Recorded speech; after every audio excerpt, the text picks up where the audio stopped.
All right, now we want to bring back a controversial story that we covered last week. On Tuesday, the Clark County Council opened its session with an invocation, as they have for years. The invocation is open to all religions, but it's typically a Christian prayer delivered by a member of the clergy. However, this practice doesn't sit well with every member of council. Newly elected council Will Fuentes questioned the practice during one of their meetings this month.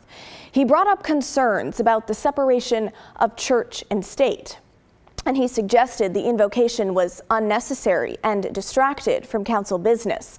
But we wanted to hear what you thought. And boy, did you have something to say.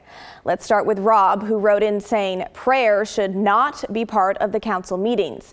We need to practice separation of church and state. There are lots of religions, lots of gods, and more importantly, science. Believe in things that can be supported with evidence, not faith.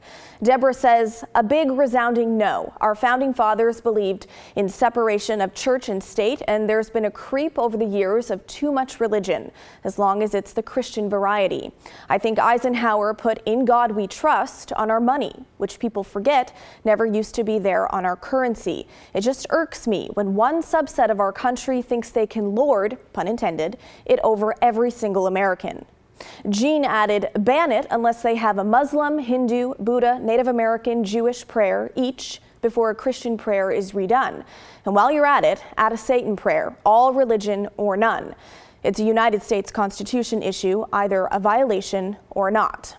Now that was what a majority of the emails we got back were like, but we did hear from a few of you who were for the invocation. Mike wrote in saying they took the Pledge of Allegiance and prayers out of school. Look at what we have now.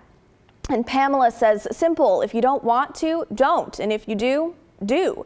Simply close the door and others wait outside in the hall for a minute or so and open when it's done.